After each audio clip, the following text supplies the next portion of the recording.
Mother, oh, I'm saying this, and I promise you, Deacon Ian, it's not with respect of want. I'm saying it because I want you to understand just what God is saying. I even found out that Movado, you can buy a Movado watch in Sam's. Yes, you can. Yes, you can. And y'all know I asked for one last year. Here it is the whole way in August. I still ain't got it. Y'all ain't saying nothing. Let me kick down the door and talk to my cheap sons and daughters.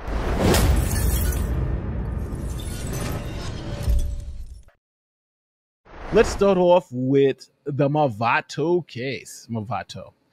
When I say Movado, it's Movado. It's Movado. So, first, before we do this, let's do this. Let's see how much a Movado watch. M-O-V-A-D-O. I want to show you guys a Movado watch. They're luxury watches, but they're not Rolexes. You know what I mean? They're Movados. So I call them the poor man's Rolex because that's essentially what they are. They're pretty nice watches, but you know, I'm not really into the Movado watch thing. So, but those are the Movado watches. So this guy, he wants one of these watches. See, that's how I know you still poor, broke, busted, and disgusted, because of how you've been honoring me.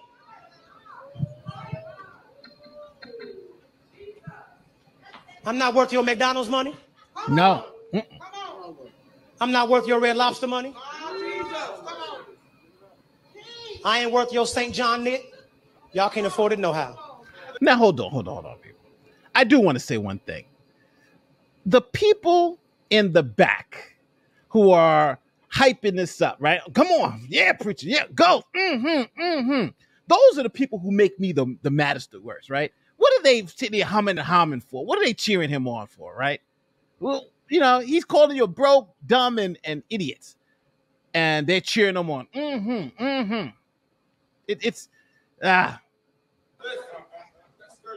I ain't worth y'all Louis Vuitton. You're not worth Louis Vuitton. I ain't worth your Prada.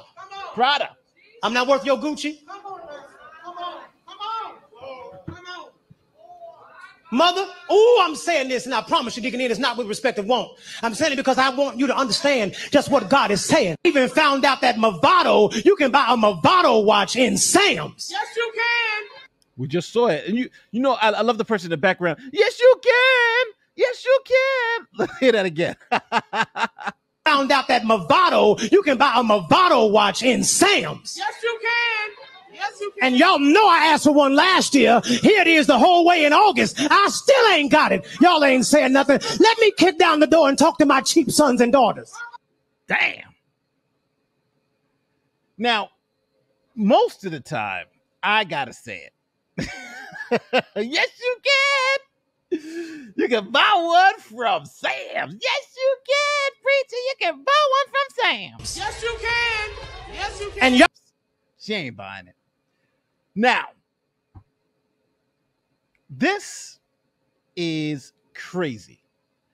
You know, I gotta say to my Christian brothers and sisters out there, this is starting to get insane.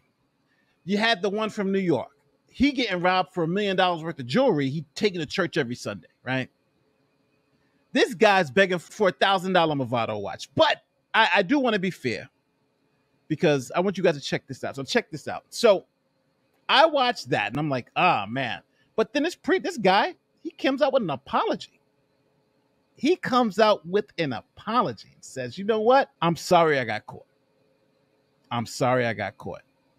So check out his apology. His apology is funny as hell too. Here he is, telling us how he's sorry. Good evening. My name is Carlton Funderburg. Carlton. I'm the senior pastor of Church of the Well right here in Kansas City, Missouri. I want to take this moment to address the now viral video clip of me from a sermon given August. Look at the way he's reading the notes too. He's got a prepared speech. So he's looking at the camera, you need a teleprompter if you're going to keep looking down.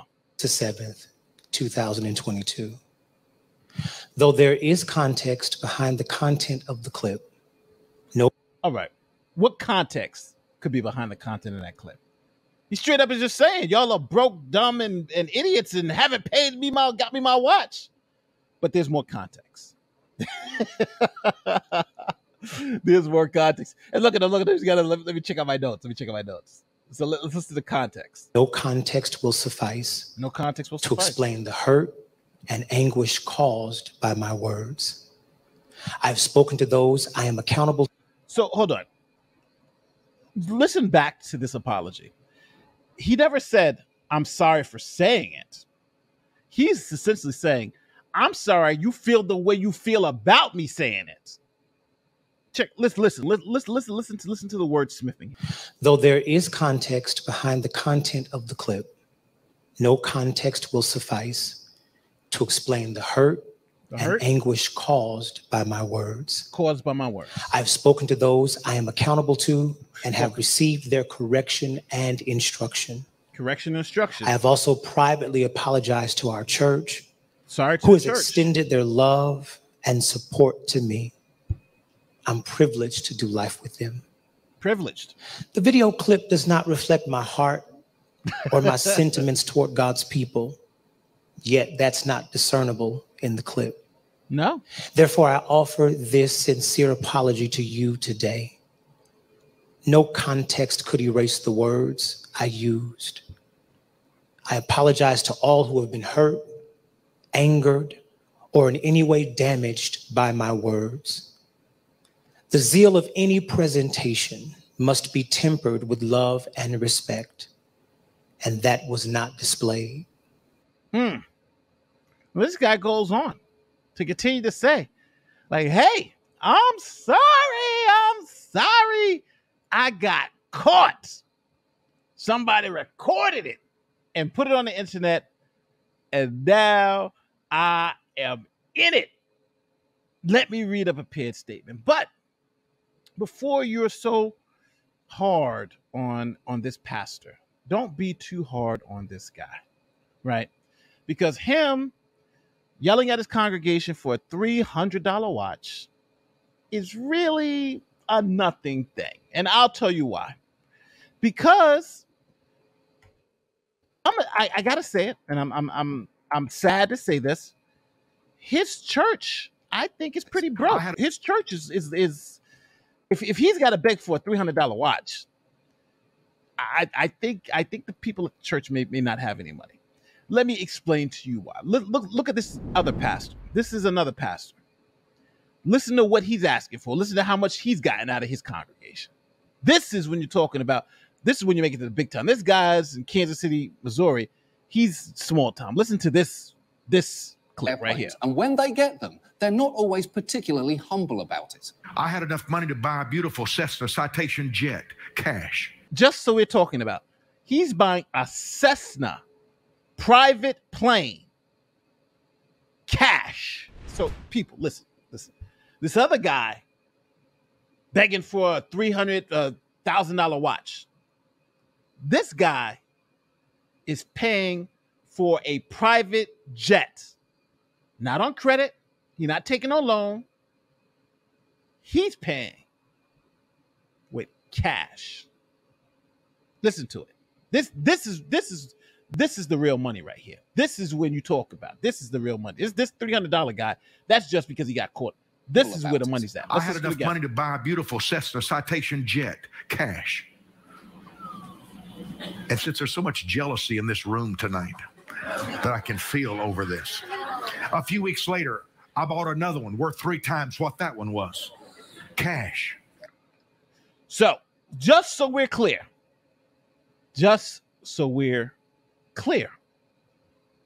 he bought one jet. Somebody in the chat said plane. No. He bought a jet, cash. Turned around the congregation and said, "Hey, jealousy in the room, but guess what? I bought another one 3 times as much as that. Cash." Matter of fact, most cash. What the hell? I'm in the wrong business, people. I'm in the wrong business. These guys are buying jets with cash money. And I can't get a $5 super chat. I got to act like the guy. I need a Movado watch. Oh, man. And you know what?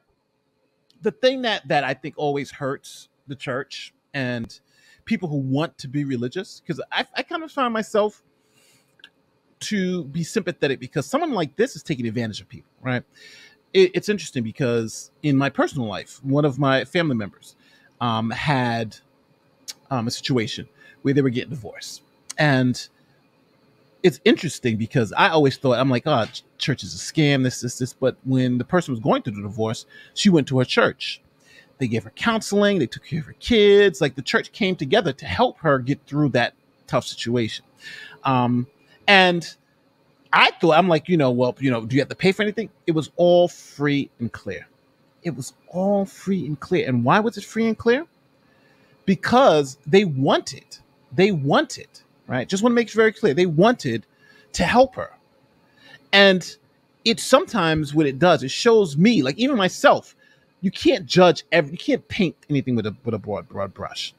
And that was the point of me understanding that just because somebody like this is doing this evil, devilish stuff that's taking advantage of people, this is not all churches. So we can't paint them with a broad brush. But obviously, this guy is buying Learjets with cash. Check this out. Weeks later, I bought another one worth 3 times what that one was.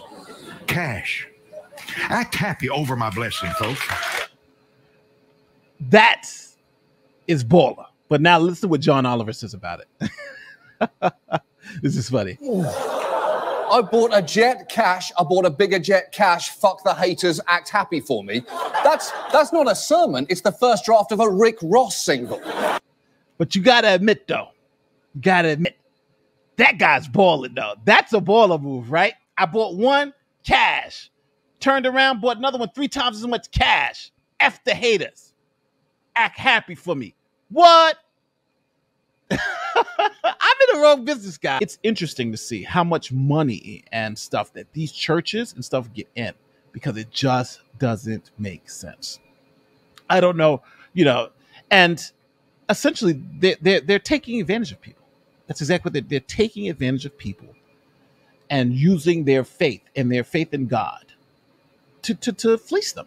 That's essentially what these guys are doing. And they're in, private jets and all that stuff. It's shameful. But, if I understand there's a lot of people who are going to be mad at the $300 watch guy, but this guy's got 2 private jets. This $300 watch guy, this guy should just go give him the watch. Here's a watch. You're doing it wrong. You got to move out of Kansas City and come the way I'm at. The last thing I want to show you about this religion thing is that there was a channel and they did interview. They were talking about this. And one of the participants in this thing, he made a point that said, he was saying, essentially, it's okay. Listen to this guy defend this. I don't have money. Are you saying that I don't love you as a pastor? My pastor, we give for his anniversary. If God puts it in my heart to give more than my tithes, he can do whatever he wants to do with it. But like everybody's saying, that's for me to decide and God to put on my heart. But also, when we look at pastors living well, do you want your pastor to look broke? I think that makes the body of Christ, that makes being a Christian look less appealing to me. Yes, the struggle carrying the cross is a part of your testimony, but I want to see something after that to see the blessings come. But now I gotta ask you guys out there who are religious, who are deeply religious. What this guy is saying to me makes no sense. Right? If we go back to the time when Jesus was walking the earth, let's pretend we're at a time where Jesus is walking the earth. Would Jesus be blinged out? Would Jesus be wearing gold and jewelry and hanging out? No, right? Jesus was out there in the he'd probably be out there in one of the barracks or something out there, right? Jesus was walking around, touching the sick and healing the poor. He's living with the people, right? Jesus wouldn't have looked rich. He would have looked broke, right? Jesus would look broke, right? The meek shall inherit the earth. Christianity is all about, what is it? It'll be harder for a camel to go through the eye of a needle than a rich man to go to heaven, right? Jesus was preaching, the poor shall inherit the earth.